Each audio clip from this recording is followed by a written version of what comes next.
ماہ رمضان المبارک میں مغفرت کے اسباب، ریزن آف مغفرت جو ہیں وہ بڑھ جاتے ہیں۔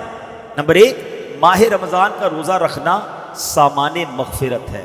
رمضان میں قیام کرنا، یعنی جو رات جاگ کر عبادت کرتے ہیں، یہ بھی مغفرت کا ذریعہ ہے۔ ماہ رمضان کی شب قدر میں عبادت کرنا، یہ مغفرت پانے کا ذریعہ ہے۔ روزہ دار کو افطار کروانا، یہ بھی مغفرت کا ذریعہ ہے۔ غلام یا ملازم پر آسانی کرنا، یہ بھی مغفرت کا ذریعہ ہے۔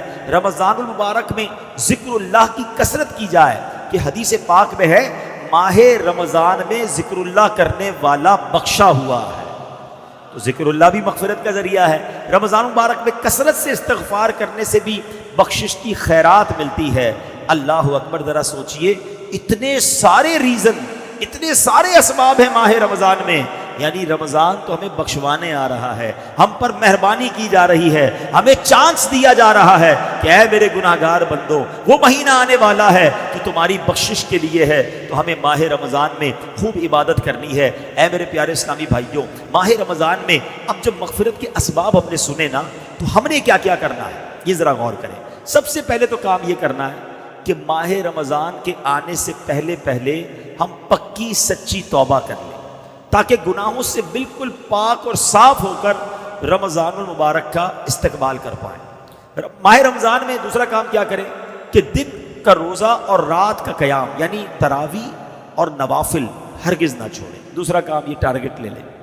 تیسرا، نفس امارہ کی خواہشات کو روکنے کی بھرپور کوشش کریں، کیونکہ شیطان تو بند ہوتا ہے لیکن ہماری عادتیں ہمارے ساتھ لگی ہوئی ہوتی ہیں، تو ہمیں اس میں ان عادتوں کی وجہ سے جو گناہ کی عادت ہوتی ہے نا۔ ایک سوال کیا گیا علماء سے کہ حضرت یہ ماہ رمضان میں تو کہا جاتا ہے شیطان بند ہوتا ہے، بندہ پھر گناہ کیوں کرتا ہے، پھر غلط کام کیوں کرتا ہے؟ تو بڑا پیارا علماء نے جواب دیا کہ سائیکل پر پیڈل مارو، مارتے رہو تو چلتی رہتی ہے، پھر اس کے بعد بہت سارے پیڈل مار کے روک دو، پھر بھی کافی دیر تک چلتی رہتی ہے۔ فرمایا 11 مہینے شیطان نے اتنے پیڈل چلا دیے ہیں کہ باقی 1 مہینے کی بندے کی گناہوں کی سائیکل ویسی چلتی رہتی ہے۔ تو سائیکل رکے گی کیسے جب بریک لگاؤ گے؟ تو گناہوں کی عادت پر بریک لگانا ہے رمضان میں۔ ابھی سے تیاری شروع کر دو، یا رمضان میں فلمیں نہیں دیکھوں گا، رمضان میں گناہ نہیں کروں گا، رمضان میں جھوٹ نہیں بولوں گا۔ ابھی سے چھوڑو نا بھائی، رمضان کا کیوں انتظار ہے؟ ماہ رمضان کے استقبال میں گناہوں کو چھوڑنے کی ہمیں عادت ڈالنی چاہیے۔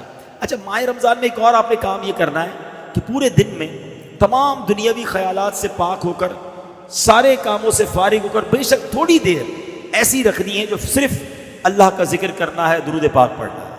ذکر اللہ والوں کی مغفرت ہے نا، تو اس کو ٹارگٹ کرنا ہے نا، حاصل کرنی ہے مغفرت۔ پھر فرمایا غریبوں اور مسکینوں کا خیال رکھیں۔ ماہ رمضان میں غریبوں پر وسعت کریں، غریبوں پر خرچ کریں، لوگوں کے ساتھ اچھا برتاؤ کریں۔ پھر ماہ رمضان میں ایک اور کام یہ کرنا ہے کہ خوب تلاوت کرنی ہے۔ ماہ رمضان تو ہے ہی نزول قرآن کا مہینہ نا، خوش نصیب لوگ میں نے دیکھا ہے کہ خوب تلاوت کرتے ہیں۔ تو کوشش کریں، اللہ توفیق دے تو 3 بار قرآن ختم کر لیں، 3 بار نہ کر سکے تو کم از کم 1 بار تو ختم قرآن رمضان میں اپنی تلاوت سے کریں۔ امام صاحب تراویح میں سنائیں گے وہ الگ ہے، مگر ہم اپنی تلاوت سے کم از کم 1 بار قرآن پاک ضرور ختم کریں۔